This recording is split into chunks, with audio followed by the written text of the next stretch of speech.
Welcome to the Micromobility podcast. I'm your host, Prabin Joel Jones. I have a very interesting episode today. I have somebody who was a founder, operator in mobility who turned VC. Before getting into the episode, a quick announcement. So we have Micromobility Europe coming up in Berlin in 2026 on 2nd and 3rd of June. Tickets are on sale. So there's early bird discounts going on. Go to micromobility.io and get your tickets. If you'd like to speak at the event, please send in your speaker request before end of the year so that we can plan better. With that, let's get into today's episode. I have Thijn, who is, I hope I said the name correct, but... Yeah, you did very well. So Thijn is one of the co-founders of Check. It's a micromobility startup. Now they also have car sharing. Very popular in the Netherlands. If you go to Amsterdam, you'll see all this Check mopeds. So he was a VC and then, was a founder, and then now he's a VC at No Such Ventures. So Thijn, welcome to the show. Yeah, thanks, Pravin. Thanks for having me. Great. So for the audience to know, probably many in the mobility world, they know you, but for people who don't know you, can you give a quick intro? Yeah, sure. Well, I'm Thijn. I have a weird background. So I dabbled a little bit in theater and in acting. Yeah, I actually was an actor in some movies that were broadcast in the Dutch cinemas, for instance. Switched to studying law, and also then at a point I was a lawyer for a couple of years, and turned investor for a year. But I quickly discovered that a lot of investors are actually spreadsheet warriors, right? They know a lot about Excel, but they know very little about entrepreneurship. At least that's what you see in the European landscape, and it is changing now a bit. But when I was coming to that conclusion, I actually thought to myself, okay, two things. One, if I want to be a good investor, maybe I should also be a founder. Maybe I should actually be an entrepreneur to understand and to sort of tell all the entrepreneurs, hey, take my advice. Yeah. And the other thing I also found is, hey, there's actually lots of opportunities, because when you start sort of investing a little bit in startups, you just see so many opportunities. So I also felt like, this is maybe something I could do. Mm-hmm. So with that in the back of my mind, I started Check. Started with an idea, raised some money for it, and then we really got it going. What we tried to do differently, so this is back 2018, what we tried to do differently back then, everybody was growing. Capital was plenty. It was easy to attract money. And people were saying, well, let's just dominate the market and we worry about sort of profitability and unit economics later. And when I started, I thought, okay, maybe we should do that differently.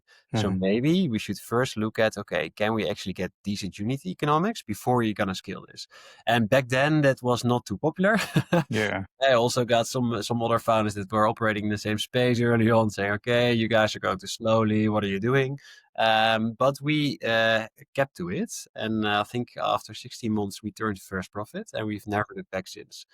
How did we do that? We can probably talk about that a bit later in the story. But indeed, did Check. We built it from nothing to companies now doing good. We're very active in, as you already said, like most markets in the Netherlands. We've been active in Germany a little bit, and we actually put back from that market. Can explain a little bit why that was a strategic decision as well. The company is growing very fast these days, also heavily into car sharing these days. We're really trying to touch upon every mode of mobility. And 2.5 years ago, I left Check and now turned full-time investing again, indeed, at No Such Ventures. And those ventures were also building still a little bit on that thesis that I just said, like there should be more entrepreneurs investing. So what we do is we invest only with entrepreneurs. So we have in our LP pool now 180 entrepreneurs that all have as the common denominator, they've been successful with their businesses scaling across Europe. We put them in entities that we think, hey, this is actually a company they would be a good fit in to actually help out. We put them in entities, and with those entities, we invest in the companies. Meaning, as a founder, you get sort of the benefits of angels without having them on your cap table. So you only have to deal with us like an obviously. And that's a bit about the idea that if you have founders helping out founders, investing in founders, you get better results. Got it. So Check is one of the very few companies that are a bit positive in this industry, right? Can you tell me more about how that happened? I mean, I know that you're out of the business, not actively involved for over 2 years, but I think at the time when you exited, you were already on the way to be a bit positive, or they were already a bit We positive. were a bit positive. You were okay. Okay, great. Yeah. So, can you tell us more about it? How did you achieve that? Yeah, sure. Yeah, it's always in theory easy to contemplate about it a bit, right? But I think what we did try to do differently were two things. One is we based every decision on data, and two, we tried to solve everything with tech. And that sounds very easy, but actually basing every decision on data is very hard to do. And just to give a couple of examples, I often see founders now from as an investor, right? They say, yes, we asked our customers, and oh, we did a survey, and this is what came. And then I always say, yes, but there's a very big delta between what customers are telling you and how they will actually act. And the best Yeah, example we always had were the little hairnets at Czech. So you probably know, if you've driven a Czech moped, you need to wear a helmet in the Netherlands, right? So yeah, some people don't like to put a helmet directly on their hair, so we provide little hairnets. You probably also know them from some of the other operators. Put a little hairnet on your hair, and then you put the helmet on. And then if we would ask in a survey, like, hey, how many people would actually use drive? Now, the question I think was, would you drive a check if there were no hairnets? And I think, well, maybe you guess, which percentage do you think said like, hell no, I would never drive a check if there were no hairnets? oh, maybe 25-30%. Yeah, it's close to 35%. Wow. Okay, You think, okay. okay, this is actually very important, right? We need to make sure we always have hairnet. Then we start to look, hey, wait a minute, we can actually also see how much hairnet burn we have, because we can simply see how many hairnets we're refilling. And then we can also calculate how many trips did we do. And if we divide those numbers, we see our hairnet burn per trip. So then the question is, what is then our hairnet burn? Because that should then be at least, right? 1 in 3 at least, right? It's actually 1 in 50. Wow. So it's So nobody cared. There's nobody cared. And it doesn't even take into account that you pull out one hairnet, 5 fall on the ground, probably, right? So actually the hairnet burn is even lower. So it's just an easy example, because this is a very clear one, but there's a very big delta, because what your customers will tell you and what's actually going to happen. And if you really optimize what's actually happening, then you're gonna have a different strategy. And that has also to do with, for instance, when we were looking at, okay, how we're optimizing for a service area. And back then, and now this is already, so it's less unique these days, but back then, everybody was thinking, okay, we need to think about the user experience, and we need to think, okay, agreed, but we also need to think about the user journey. So how are people using my product? It's a very popular term in Yeah, startups, like, think about your customer and how are they using your product. And then you had all these personas. How are they using, right? There's still a lot of startups do that. Okay, I'm taking a check and I'm going to grandma. I'm taking a check, I'm going to the bakery. I'm dropping off my kids, and then try to see if you can cater to those use cases. Some of our competitors did that, right? So they really optimized, making sure you have the biggest service area you can have, make sure you can get everywhere with your vehicle. We were looking at the data. We saw, okay, we get a permit, because if you want to operate as a shared mobility operator, you need to get a permit because you're operating in public space. So we're looking at our permit conditions, and we saw, well, okay, there's a maximum amount of vehicles we can put in an area. Then we were looking at where are people actually using our vehicles. And we saw that within our service area, 95% of the trips stopped and ended in a very small part of the service area. mhm, So then if you take those two factors into account, also knowing that a lot of people are multi-homers, and maybe to explain that term, right? Multi-homing means that if you have similar services, people will just have both services. So in case of micromobility, you'll have both apps, or 4 apps. Maybe you have Lime, maybe you have Dot, maybe you have Check, all installed on your phone. Um, so if you know people are multi-homing, people are using only a very small part of your service area, and you're limited to the amount of vehicles you can put in your area. They think, okay, how should I actually optimize for this? Then we start looking at, okay, what about distance to vehicle? So if you're looking at people opening your app, you call that an eyeball, right? People opening the app, eyes on the screen, called an eyeball. If you would calculate when people are opening the app, the distance to the nearest scooter, and then really the relationship with the conversion. So how many people would then actually book a trip? We'd find that if you need to walk less than 200 meters, conversion was more than 50%. So with all these things into account, we actually realized, wait a minute, we shouldn't optimize for these journeys at all. right? We Yeah. should make sure we have a very small service area because then the density of our vehicles is way higher. And because everybody's multi-homing, I'm totally fine that on Sunday evening they're taking Lime to their grandma in Amsterdam North. Long as on Monday, Tuesday, Wednesday when they go to work, they take a check, Yeah. Yeah. right? And that's just also you can think about your vision, but and that's fine. It's very strong and good to have a vision, but you always need to check with what's actually going on. Mhm, mhm. And that can go very far, right? All the easy examples. Back then, it wasn't that popular. Now, I think a lot of people are doing it. Think about, hey, I can pick up a vehicle that's been standing idle in a specific area for a long time. Costs me about €8 to send the van, send the student, or maybe sort of a mechanic, right, to pick it up, bring it back to a service area where there's a higher chance that people will rent it. Or maybe I can sort of design a dynamic pricing algorithm where if vehicles are standing idle for a long time, it becomes a little bit cheaper. Yeah. Then you can take that one step further. Think about if you ever go to festivals and sometimes you have, at least in the Netherlands, in the festivals, you have these people and they're collecting the glasses because you get 50 Yeah. cents on the glasses back, right? Yeah. We realized these people paid €70 for a ticket for the festival. They're still collecting glasses. Like these people are everywhere, right? So we Yeah. created the beta app that was forever in beta for these type of people. They could sign up. Whenever there was an idle moped nearby, they would get a pop-up message like, hey, there's a moped nearby. We gave them 3 free trips. People would even take a bus to get those 3 free trips. Yeah, and then the cost of your trip is what? Less than 50 cents, right? So then even if I give away 10 free trips, I'm giving away €5 and Yeah. it costs me €8. So these are all these things you can do to make sure that you're just way more capital efficient. And for instance, also we never did any social media. We didn't have anyone managing an Instagram account. We didn't have anyone doing TikTok. Like all our competitors were, right? They had social media mark. But the moment you start to do that, you need to think, okay, I need to have a marketing manager. Then I need to have a social media manager. Then I need to have an intern for TikTok, an intern for Yeah. Instagram. One of them going to be really good. So there's going to be a full-time hire. At some point, they also want to hire. Before you know it, you're running the business with 100 people at headquarters. We're very adamant keeping it below 30. Because for two reasons, right? One is just capital efficiency. But two, it's also when you're in a team that's less than, and I think the sweet spot is about around 30, 35. When your headquarter count is less than that, you can still operate as one team.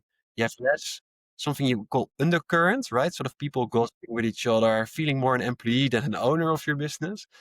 You can reduce that quite significantly. And that's actually going to make every individual that works for the company way more productive. Got it.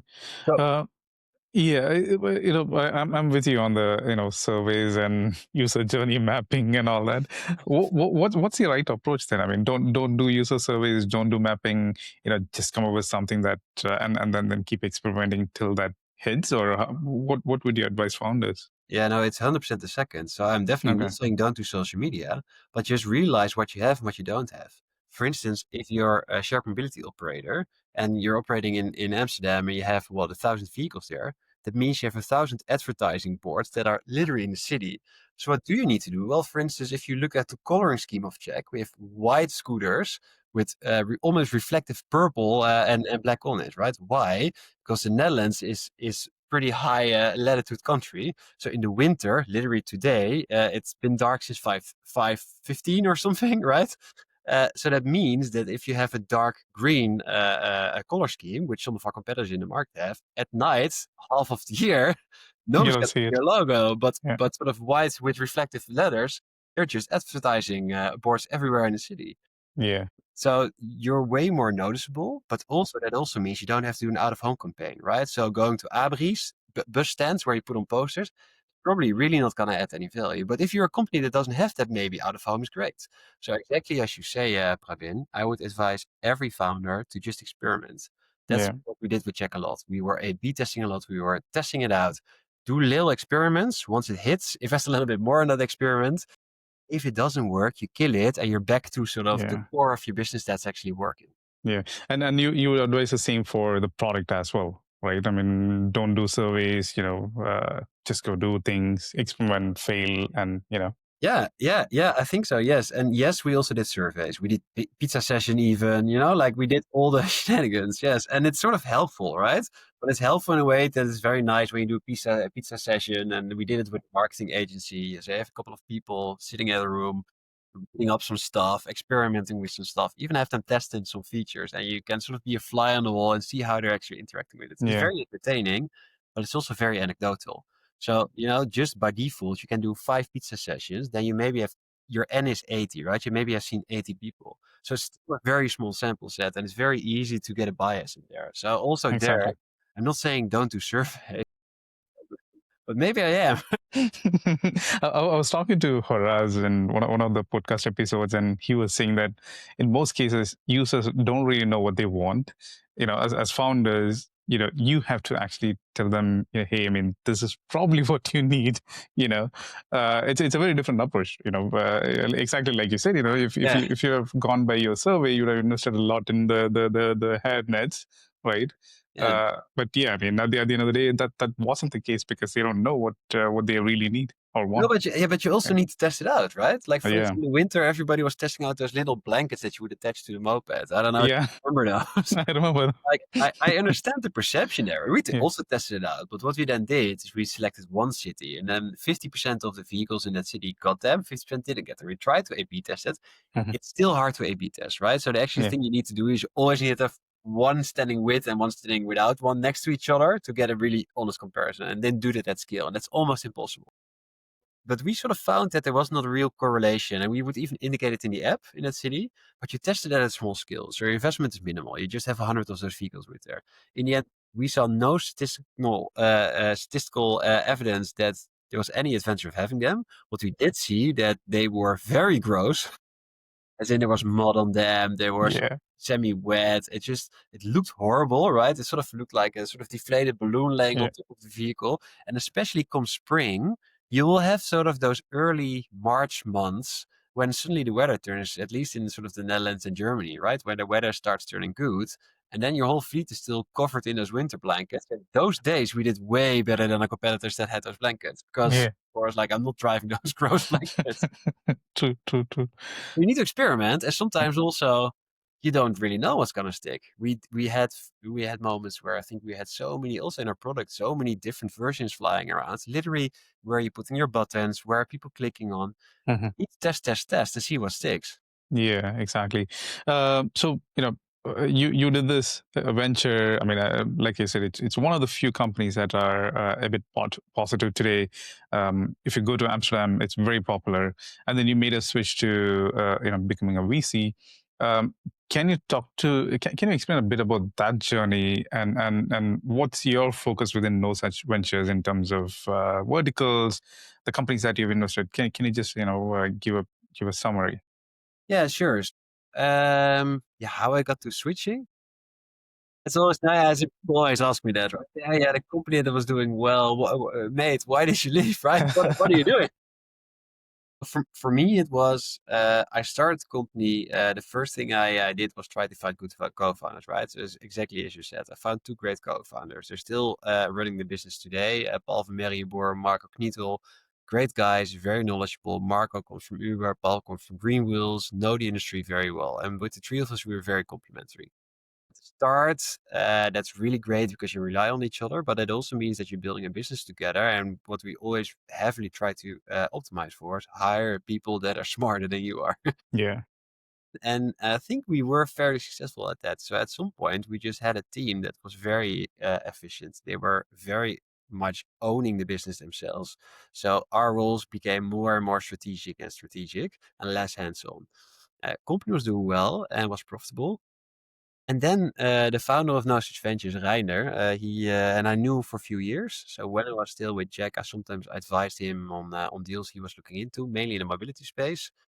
For instance, Gobuni's investment, No Such Ventures did before I joined the board. For people that don't know the company, it's like Snapcar for RVs. So what they do is it's a peer-to-peer platform. If you own an RV, a motorhome, and you want to sort of not go on holiday for a holiday, you can offer it on the platform and other people can rent it. And if you don't want to rent it from a rental company but somebody else, you can have a peer-to-peer. It's a little bit cheaper, but it's also just a very nice ecosystem because people have really pimped their own RV, so you get a way better experience.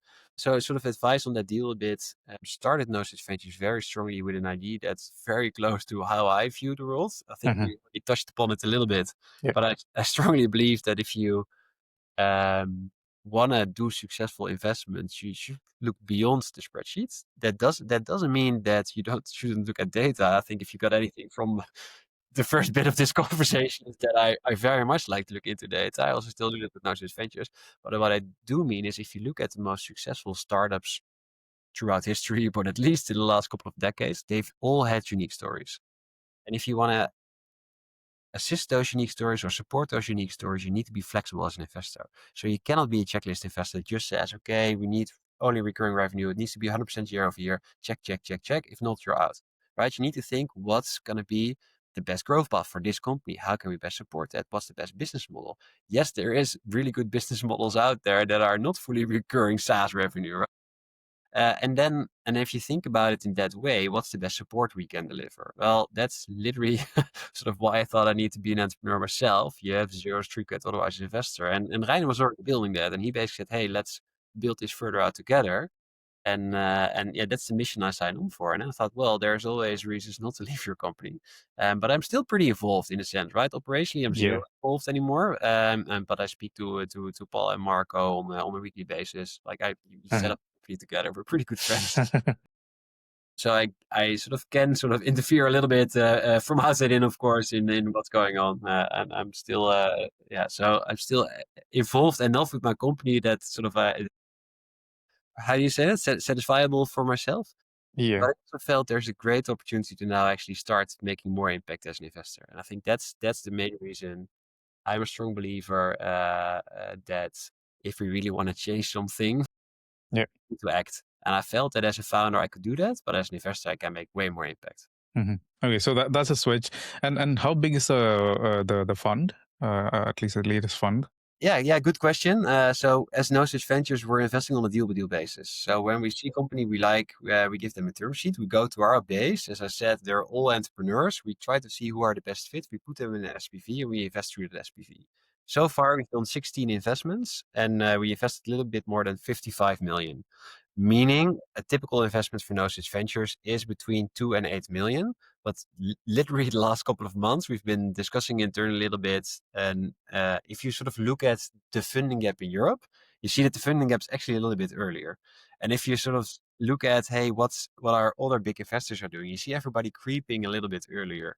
And I've had now so many times that I was talking to really great founders and I would try to help them out a little bit, try to maybe give them a lead or do something. But we always say, well, let's first get to know each other a little bit. Also, because we know that we typically like to invest a little bit later. And the last year and a half, we had a couple of instances that we had a really great founder who actually knew we wanted to invest, but we just need to wait a little bit longer, and then somebody else invested. And we Yeah. just want to get rid of that. So that's why now also at No Such Venture we're saying we should be able to invest earlier.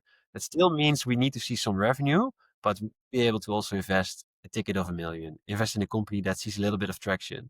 If other KPIs are indicating stuff is going well, because I think that was your other question, what am I taking sort of from check Yeah. in those ventures, that's very much that, right? I'm still very much data focused. I'm still very much looking at that, and that's also what I try to see in founders.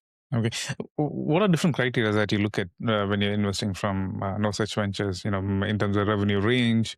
Or I don't know if you have some favorite verticals that you're looking at. What are you looking at? What are your KPIs? Yeah, so of course I have a background in mobility and also a little bit in energy. So I'm looking more into mobility companies, but energy and mobility is often taken into one bucket, right? So there are many investors that see them sort of as one interactive sort of space. So I'm very much looking into those companies, but as an investor, we're everything agnostic.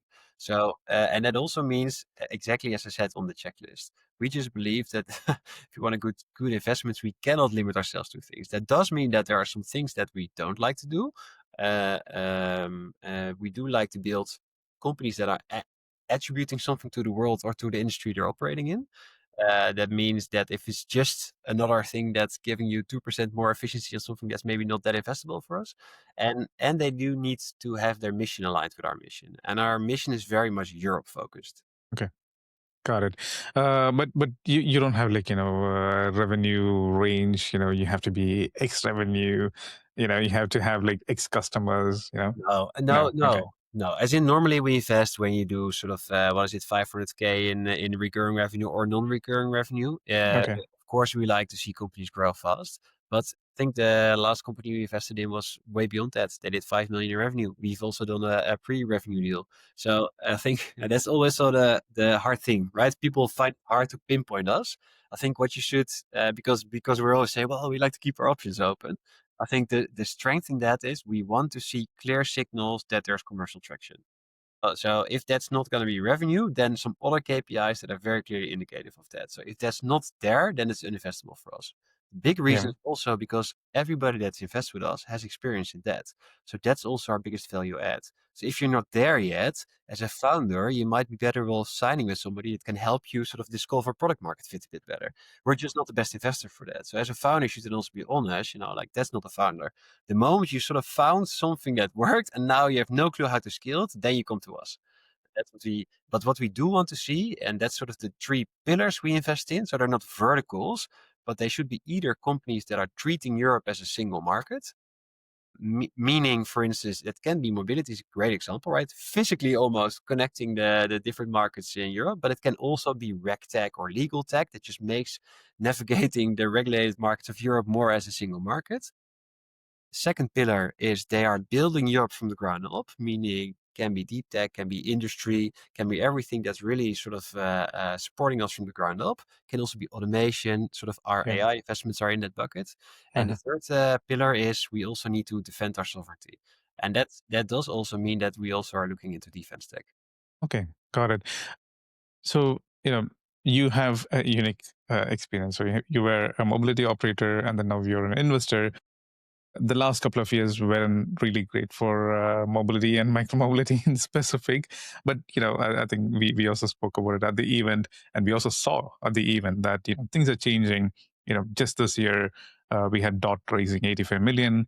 Uh, Oil raised another massive debt round. We also hear so many funding news across the world. Mm, Do you see any such unique indicators that you see from your day to day job? Do you think do you see things shifting? Yes, I do, but I'm pretty cautious on the timing of it. Okay. Everybody likes to see the market recover quickly, right? Everybody would like that. And since we've seen heydays in the micromobility space specifically, but also just the mobility space, and everybody sort of sees the long-term potential, Yeah. people like to believe that the day has come that it's all clearing up. I do see stuff chasing for the better. For instance, a big issue was in the two-wheeler industry, right? Well, because of COVID, this you probably had this 5 times mentioned on your podcast already, right? But sort of there were so many two-wheelers just flooding the markets that it was Yeah. just impossible for anyone to make any money because the stockpiles were so high. You do see that changing a little bit, but there's still big stocks out there, right? And Yeah. it's not the only factor influencing it. Um, yes, you see way more appetite to start investing in development a bit. We also just see the markets improving. And it maybe almost has to do with something that people are just, it's not that the world is in sort of a less of a crisis mode. And it's very easy always to sort of tie it directly to interest rates or whatever. But I think it's almost more sentimental than that, if that can be the case. I think people are just, okay, I just accept that the world's in crisis. Let's move on. And I think specifically in Europe, people are really figuring out, okay, we just need to do it ourselves. So we're almost dragging ourselves from the mud, from our hairs from the mud to make it happen. So that's all very positive. But I do think that at least the start of 2026 is still going to be pretty rough. You're going to have winners that will be very successful. There is capital in the market, so you should be able to raise. We also see actually across our portfolio, most companies are being way more successful at sort of commercial traction. Um, but the big buts also, lots of mobility focuses on enterprise, and enterprise is still rough. Automotive in Europe, but also globally, but definitely Europe is in a rough spot. That's not going to change quickly. The recent decision on sort of giving automotive companies a bit more leeway in sort of phasing out combustion engine, ICE engines, I'm not sure, right? Because I think it's time to sort of really embrace that this is just happening and actually to start to optimize for sort of pure EV world. And then you also see, for instance, the German automotive companies looking into sort of defense a little bit because they know that they have the industry set up to be really great at that, and it now seems to be a demand for it.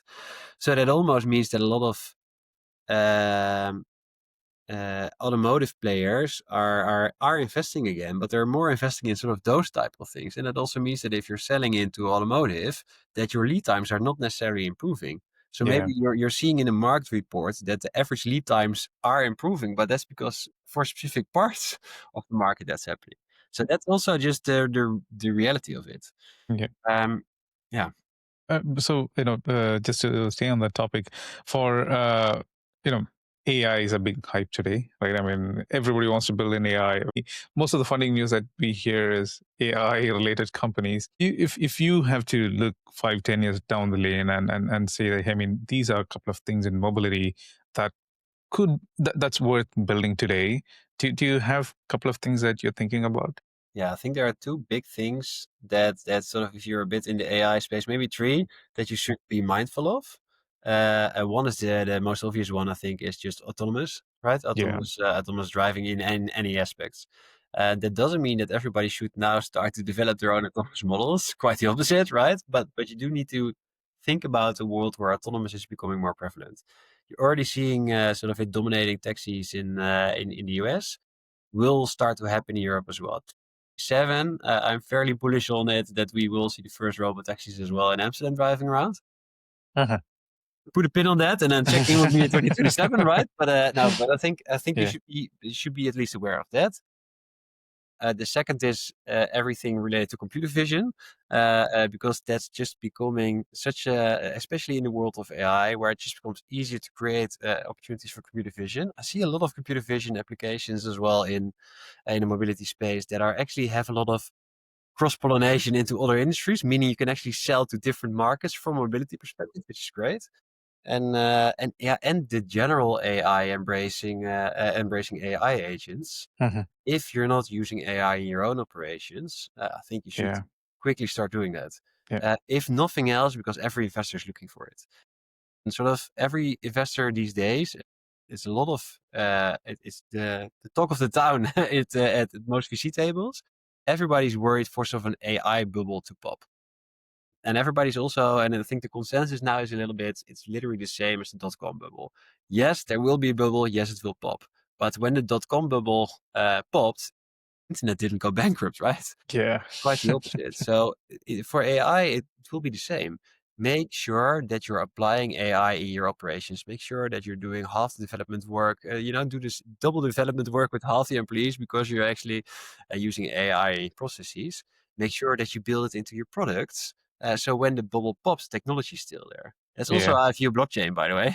People are always like, are you a blockchain investor or a crypto investor or not? Like, well, if you sort of look at it as a technology, it can be great.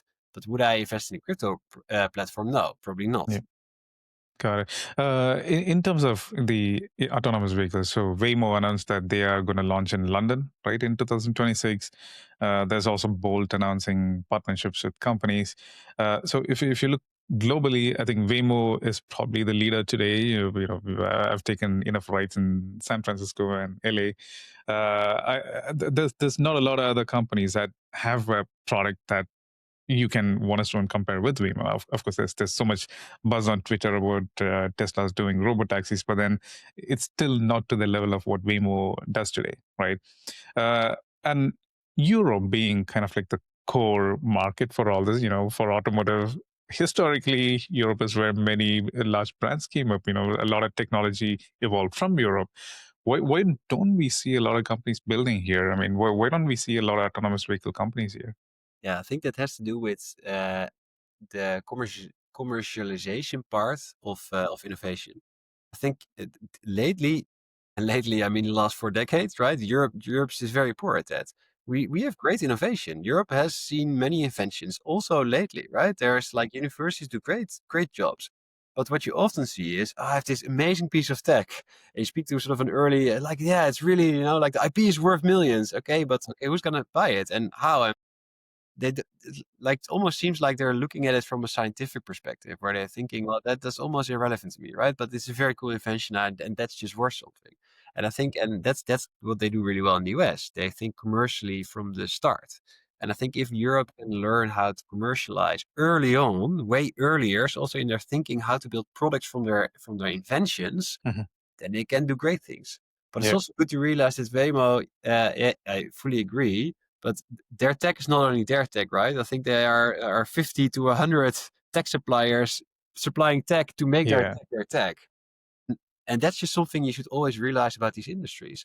That Hmm. you're backing on autonomous doesn't mean that you always need to compete with the Waymos of the world. You can also be a good supplier of them. ASML is a great example in the Netherlands of a great company, but people always say when ASML, yes, they're 10 years ahead of everybody. Their tech is great. That's all very true. But a big part of the magic is also that their whole supply chains, there are 10,000 companies supplying into ASML, and those supply chains are solid and they're working. There's a whole startup community built in the Netherlands and Germany around one company. And that's just going to be true for autonomous as well. So if you're a founder, you should just think about, if you find this space interesting, how can I carve my niche into it? What's going to be my role? Hmm. Okay, because our audiences and most of them are into micromobility. Yeah. Do you see any interesting things happening in micromobility? Any new business models? Any new tech that's what do you see in your you probably get a ton of pitch decks every day. So Yes. do you see anything interesting that's popping up? Yeah, it's a good question to ask, because there are different approaches to it. You see just because the software part of it is maturing a lot, that just more use cases are more easily available. I think our investment in Magic Lane, that's my best intel into sort of what startups are also doing, because yes, I see a lot of pitch decks. Like if pitch decks reflected reality, then the world would be great, right? Then we're living True. in the future.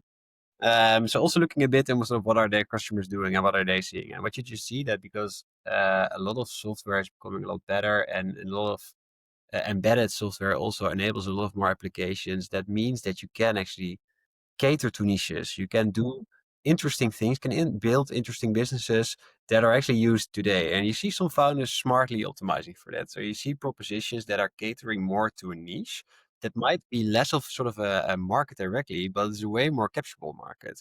And what you see some founders are doing very smartly is they sort of start to realize, hey, how, for instance, when we were discussing a little bit about selling to enterprise, you should realize that if you want to sign a big enterprise contract, yeah, that's almost impossible to do directly, right? It's gonna take you 5 years. You can fast track that a bit if you manage to get into sort of a pilot. How do you do that? Well, most decision-making budgets are about 30K. So if you're selling, and that's also another portfolio company of us, we really went on an exploration route there. Hey, how can we help them sell into enterprises? And there was literally the ceiling. When we started offering the product below 30K, we realized we didn't need somebody in the C-level put a stamp on it. So decision-making power was with the innovation manager. Then you can actually get great POCs, paid POCs, which investors love to see because it's the best validation do, and the company can still do it. And then a year later, you sort of have validated your added value to this enterprise. You're running for a year, then you can build a business case. This innovation manager can actually build a business case. He loves that because he has been sort of using his innovation budget to work with you. Now definitely wants to prove that the company should use this. Yeah, and then you're in a great spot. And you sometimes see founders do that really well. Especially if we're purely talking about attracting investments, right? When you're an early stage investor, you are always in conflict with yourself, because what you like to see, what you like to do is you like to see at their business case. You would like to look at it and then think, okay, if I just extrapolate those lines of the next couple of years, it's going to be great business. But that's just not the reality. The reality is the founder will need to pivot. They will need to overcome some difficulties. So what you actually try to do is you try to see, do I think that these people sort of got it in themselves to actually pivot away and change? And from that perspective, if you're building a micromobility, find your niche, sell smartly. If I have high confidence that you're a founder that does that really well, I also gain confidence that you will overcome some issues, that you will make that big. And then it's almost less relevant if the market's going to pick up greatly in 2026 or only 2027. Because Hmm. as long as I can see, yeah, okay, but from today to tomorrow, the company will double, and the year after, they will double again. And then maybe I only see a path to about 4 million in revenue, not to the 100 million rocket ship that I would like to invest in. But that's fine, right? We have time to figure that out together. True, and something that we notice in the industry is that if you look at Voy or or Dot or Lime, Bird, they're all maturing over the years, right? And most of them they're growing double digit every year. And when these companies become really big, some of the some of the tech that they do, it's core for them. They'll build it internally, but there are so many non-core tech that they probably would want to, I don't know, outsource or get it from somebody else, right? Same goes for larger direct to consumer products as well. I mean, if you look at Canyon building, so many bikes a year, almost pushing close to $1 billion in revenue. I think there's so much happening in micromobility where I think entrepreneurs can build build to sell to these larger companies as they mature, right? 100%. But it's good to realize what is core tech to them, right? Yeah, But because yeah, I also see a lot of propositions that are saying, indeed, hey, I'm gonna sell to Void, to Lime, whatever, mhm, and I'm gonna sell them my fleet management software. And I think, yeah, yeah, they really see that as their core tech. You will yeah. not be able to sell that. They're not willing to pay any money for that, and also they've built something better themselves. So it's just good to realize. But as you rightfully say, there are also many very mature enterprises that are in the mobility space, but that where mobility is not their core business. Car leasing companies are a great example. Hotel chains are a great example. You have sort of the center parks, right, where lots of mobility is going on, but it's not actually their core business. So if you can sort of cater to that, you can greatly help them out. There are great mobility, micromobility use cases in a lot of manufacturing environments. Mhm, mhm. True. That's what I meant with that niche, right? Find something, and I think you're very right. Cater to something that's not in their core tech, but Yeah. that you can sell. Yeah, and I think that there's also opportunity to talk to some of these companies because again, they're maturing, they're focusing on profitability. They probably built a lot of non-core tech over the years, right? Yes, Because they had enough cash. I think it's also an opportunity to talk to them and probably take over some of the non-core and try to sell it to others as well, right? 100%. Yeah. But I think one thing that some people might be overestimating or viewing differently than at least I do is Hmm. the fact that these companies are maturing. They're becoming profitable. They have some cash. Doesn't mean that they want to part with that cash as fast as they can. Yeah. There's a reason. There's a reason, and they're also very careful. But there's a reason how they became profitable. They need to stay capital efficient, and I think that's what we always optimize for Check as well. We really try to see at least protect the mothership, and that's what also the big boys are very much doing these days. So also a company like Voyer, like Lime, they're very careful about okay, they need to maintain a status because they cannot afford having any scratches in that armor, right? They want to show now to the world, look, we are out there, we're doing great, and we will continue to do great. So it's not that they're suddenly we have cash now. Let's. It's just not. And I think some people are misunderstanding that. But what I very much like what you're saying, I think that's very true. There will be also many ideas within these companies that are just sort Yeah. of laying on shelves that you can pick up. Exactly. And the good thing, and I think that's the positive thing about the industry, right? At the last micromobility event, for 2 years was pretty sort of from the micromobility operators. Like less people attended, less people were visible. Last year, suddenly everybody was there again. Yeah. So as a founder, go to your events and you can literally speak. Yeah, but yeah, it's, actually Exactly. promoting it for you, probably. But no, but seriously, as a founder, you can again walk into them and just have a chat with them. Yeah, I mean the event in Brussels was really great because for founders, founders building in the space, they could meet all the decision makers. I mean, all the CEOs in this industry, all the founders in this industry. Before we move on, one question: you built a hardware heavy business, right? In 2018-19, it made sense. Does it really make sense right now to build a hardware company, hardware Yeah, well, heavy business? it depends a bit how you see it. So, for Yeah. instance, the first thing we try to do with Check is we try to think where do we need to use our equity for, right? And if we think about it, we actually thought it was a pretty dumb idea to spend the money that you raise from equity investors on hardware. So we tried to find a off-balance lease facility, which we also found, and that's how we sort of start with Check. And at the start, it's expensive, right? Because you need to convince this lease company that's actually a great idea that people are just and they look with big eyes to you, right? You're telling them, yes, we put them on the street and everybody can take them. Like, what? um, so it's going to be pretty expensive for the first small fleet. And same with an insurance, right? Insurance the first year, our premiums were through the roof. But then after a year, you can share them some data, and then they say, "Hey, this is actually pretty safe. Actually, there are not that many damages. There's not that much vandalism. Hey, wait a minute, this insurance fee actually somebody's trying to undercut me. Now suddenly the big insurance companies are trying to fly in because they also, as what they all have in common, is leasing companies on the one hand, insurance companies on the other hand, they have a big perception that their brand is boring and they need to attach themselves to innovation, right? So you can also utilize that a little bit. if you're in the Netherlands and you're in the train of the NS, try to look at the advertisements you see of Czech in all the NS trains. Mhm, It's mhm. been that way for the last 2 years. Yeah. Did you think True. we ever paid a single euro for that? No.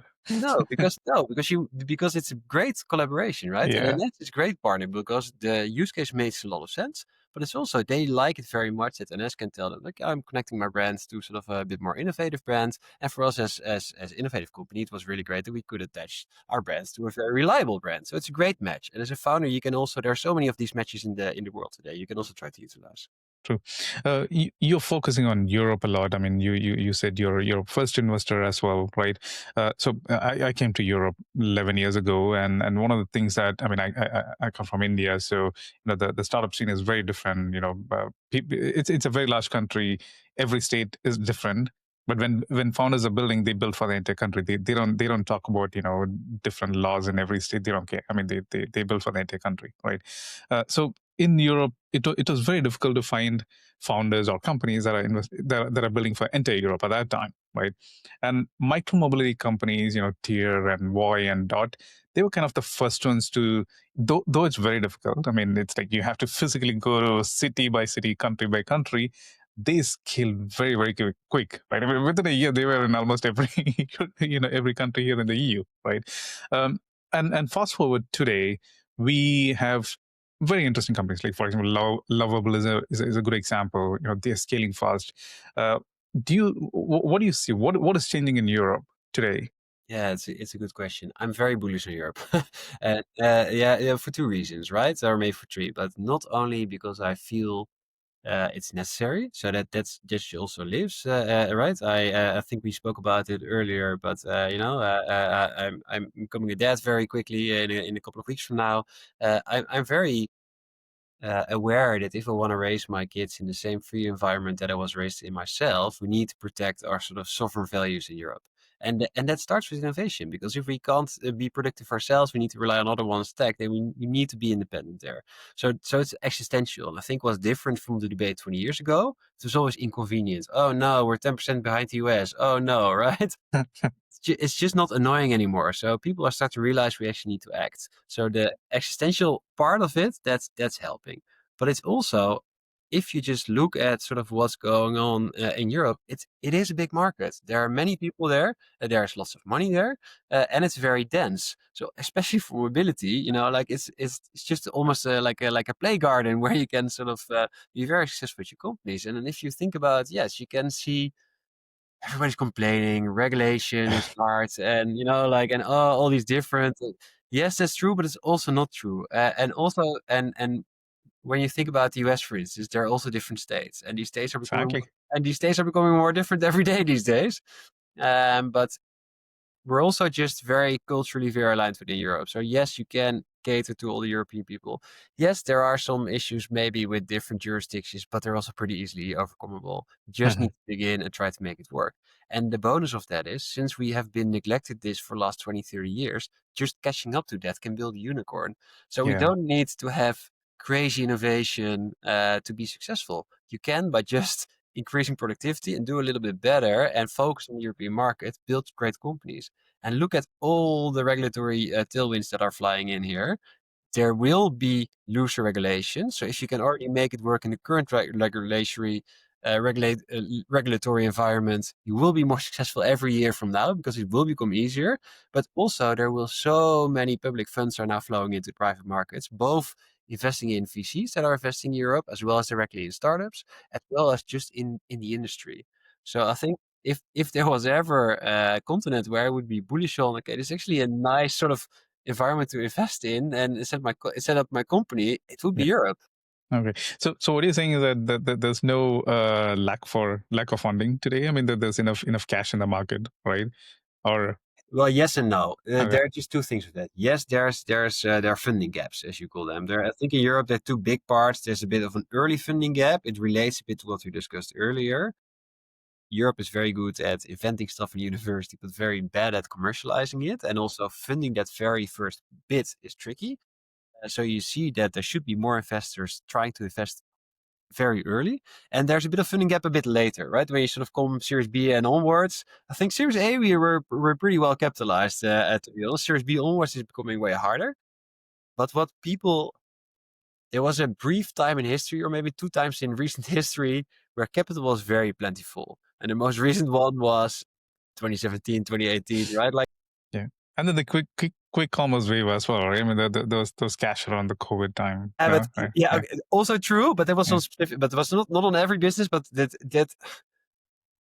that is just not the standard. So if you see that as the standard, yes, then there is less capital. But also know that very bad companies were funded back then, and that's also not good for the ecosystem. Sometimes you need to have a little bit of a forest fire to have sort of young trees grow well again to keep a healthy forest. That's also what I strongly think about all these COVID loans that were everywhere in the world. I understand it. I understand how it sort of helped support the economy, and it was nice that that happened. But I also think a lot of pretty poor businesses stayed just in existence, and they also locked up a lot of people, great talents that was just stuck to sort of underperforming businesses. So sort of having those companies bankrupt, I know it sounds painful, but that will unlock a lot of talent that actually they can then flow into good performing companies, and that will actually bring up the ecosystem again. So yes, I don't think we're underfunded, but I do Okay. think investors are way more selective these days. Got it. So you know the things happening in the US around H-1B visas and immigration cut and all the stuff. I mean, I have like friends who were working in the US who had to leave their job and leave the country overnight because I don't know, one of the papers didn't go through, right? Which doesn't happen in Europe. And today, with all the everything that's happening in the US, do you think it's an opportunity for Europe in terms of attracting global talent, or is it happening already? Yeah, well, at least Europe is trying, right? You Yeah, see, Europe itself is trying. You have seen Macron trying it for France a little bit. I yeah, think the Netherlands also has some sort of a scheme that we're welcoming people from the US and help it a little bit. And in France, you have that sort of talent program, also for academics, right, where you sort of can take your academic scholarship, apply, and you get a matching academic scholarship at a European university. UK is also heavily banking on that. So yes, there are initiatives. It's very hard for me to judge how effective they are, to be honest. It's just because it's big policy. It's a lot of talk. I don't see it happening around me. I don't see a lot hmm of people coming from the US, apart maybe yeah, from social media. But I think that's very anecdotal. So yeah. it's so I would like to believe in the narrative. I do. I do believe that the environment here is great. If I was in the US, I would consider, right? But it's very hard for me to judge how effective the current measures are actually. Yeah, that's something that's puzzling me as well. I mean, if you look at, I mean, I live in Belgium, and we've hired people in Belgium, Switzerland, Germany, and many countries across Europe, and it was very easy to hire international talent. Right? I mean, just to give you an idea, in Belgium, a best case scenario was bringing somebody over in 4 weeks. Right, so from the interview and giving an offer, applying for all the permits and everything locally, and getting them to the country, it was just 4 years. It doesn't happen anywhere. And No, the worst case was like about 2 months. So it's so easy to attract international talent, but what's puzzling me is that why isn't it happening widely? Uh, yeah, uh, yeah, it's a good question. The question yeah. is a bit if all the companies in Europe are really aware of that, if they're open to that. And it's an honest question, right? Yeah, I don't think people know. I mean, like we were discussing earlier, I think people still think that there's so much bureaucracy involved. It's so difficult to bring people in. I mean, that's not the case. Yeah, like you said, maybe founders don't know, but I still don't know what's stopping people from high talented people coming to Europe. Yeah, I fully agree. And I mean, we have portfolio companies that are hiring outside of Europe and that are experiencing that. Yeah, But yeah, maybe that also has a little bit to do with the industry moving slowly to accept that. Maybe it also has to do with just generally a lot of companies stressing out about just labor shortages. We need to fill the gaps, but not clearly thinking. But also look at some of the bigger companies. ASML is a great example. That's very successful at hiring people outside of Europe that are pulling talent in by the hundreds, by the thousands, right? The biggest issue that they're facing is building houses for these people. And they're also trying to fix that, right? So, and that's also a mindset, right? You can, as a company, think, okay, oh, now I need to hire people, but I need to fill in 5 forms and I stop. Or you can think, okay, what needs to happen, and will it actually bring me benefits? And it often does, and it Mhm. is often just a good ROI on that decision. But then you need to stretch out your neck. Yeah, that's a Dutch saying, but you need to sort of right. You need to show up and do Yeah. it. Exactly. So we also have a lot of founders as part of our audience, and maybe there are many that are also looking at building companies in Europe. Uh, as a investor, ex operator, what's your message to entrepreneurs who want to build in Europe today? Yeah, if you now want to build a business in Europe, the first thing I would really think about is, okay, what are you building that you can actually show a measure of success from? It's not only me looking into these KPIs. Every investor in Europe wants to have something that they can measure. So if you can demonstrate your success on a small scale, that's investable. Build something that addresses the problems that we face here. Just either sort of the big general problems or just address something that works. And the big problem is already Europe wants European tech. So if you can bring in equivalent to whatever for a niche, I think I already shared a lot of things, right? Build for a niche. Think about sort of budget level approvals, and think about what you can test on a small scale. But there are quite some business angels that are pretty open on LinkedIn that you can find, but they get hammered with messages from people that have an ID. Don't bring them an ID. Tell them, okay, I had an ID. I tried it out. I built this MVP. I shipped it to 100 people. They tried it out. Doesn't matter if it's your friends or your class, whatever, right? Here are the results. And this is why I think I now need to invest 500K to build my first traction. Hmm. Hmm. If you push that narrative and you can prove that a little bit, then that's pretty investable. And I think a lot of founders will be successful at raising also early money on that. Hmm. Um, Okay. and if you're a non-technical founder, then of course you need to find your technical founder, because the cliche there is a bit true. You need to have sort of a business guy, and or at least a lot of investors like to see it. I do think there's no shortage of technical founders, but I do think that they rarely find each other. You have some accelerated programs, you have Antler and some related programs that try to sort of match technical founders with non-technical founders. But I think it's as simple as just go to these universities. True. Just go there. They are there. Go to this product. Go to this day. Speak to people. I think if you really want to build something and you spend a couple of months just browsing these places, you will find your technical co-founder. If you're a technical co-founder, you want a business founder, just go on LinkedIn and Mhm. you easily find them as well. Does location matter? I mean, is building in Berlin better than building in, I don't know? Yes, yes and no. Yes, that's a good question. Yes and no. No, in the sense that I do think you should be able to cater to Europe. Yeah. Yes, in the sense that there are just some parts of Europe that people are earlier adopters. Netherlands is a great company to build in because people like to try things out. It's just in the culture of the Dutch people. So you build something, people like to try it out. Okay.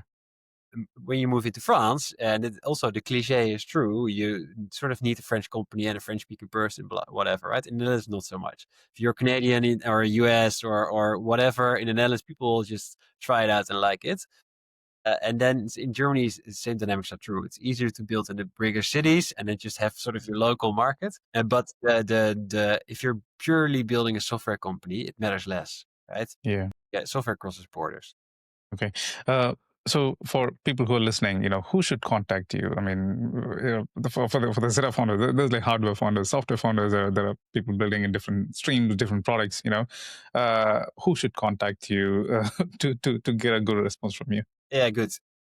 Literally what I just said, what I gave as advice. If Yeah. you approach me with that, so if you approach me with a message, look, you do need to show some traction, right? So I do want to see commercial traction. I want to see decent KPIs. I want to see some measure of success. But if you approach me with, look, I'm tackling this problem. Mhm. These are the KPIs that matter. This is why they matter. This is what I tested on, and these are the results. And now I'm building to the next level. I need some investment. That's already pretty investable for me. We can invest in software and hardware companies. We prefer software companies. We also say we're software first investor. But that means a business like Check, for instance, which I see as a software business with sort of a big operational component, but the magic is in the software.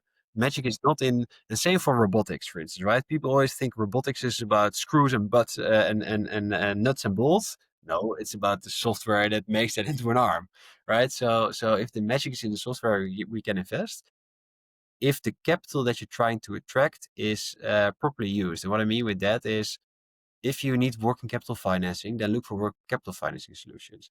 And then it's fine if you approach me and say, hey, I want to attract working capital financing. I found these three parties. They need to have an equity ticket coming in as well for this part. That's very investable, right? Because you're showing me you did your research, you actually have something sort of set up, but don't approach me saying, oh, I don't know, nobody wants to fund me. I need 5 million to buy hardware. Like that you didn't do your research and you're not Yeah, understanding how you properly use the money raised by equity. true. Where can people find you? Well, what's the easiest way to reach you? Yeah, LinkedIn is good, Okay. and I do personally also check my LinkedIn. So people often ask like Okay. ideas from there. Literally it's my social media, so LinkedIn Yeah. works. Okay. But also email works. You can literally my first name at noswitchventures.com and you're there. Okay. Okay. And it's Got it. also on my it's also on my LinkedIn, right? So I'm Yeah. really, I think as VCs you shouldn't hide behind things. You should Yeah. be open. And you're at every mobility event. I mean, whichever mobility event I was part of the last like 1 2 years, you were always I'm around, always there. right? Yeah. Yeah. Almost always there. Yeah. So then also, yeah, if it doesn't matter, I'm going to move. I'm always in Barcelona. Yeah. I'm always at your events. Yeah. I'm always at the Tommy in Paris. Well, I Okay. always was at the Tommy in Paris, and yeah, because I think they're not gonna. Yeah. They're not They're not around anymore, I guess. Yeah. no, but no, Okay. I'm at most mobility events, but I'm also at different events, right? Got it. Okay. I'm always at Bits and Brussels. Okay, super. But it was nice talking to you. I mean, it was good to get your perspectives from an operator point of view in micromobility, and also from an investor point of view. You were also on stage with me in Brussels. I think that episode is gonna go live in the next couple of weeks as well. Ah, So there's so nice. much so much content about you that's gonna go online in the next Good. weeks. Nice. But it was a pleasure talking to you, and thank you so much for taking the time, and hopefully see you in Brussels as well. Sorry, Berlin in 2026. Brilliant. Yes, Yeah, yeah, I will be there, and thanks for having me, Praveen. It was a pleasure. same here. Take care. Okay, bye bye.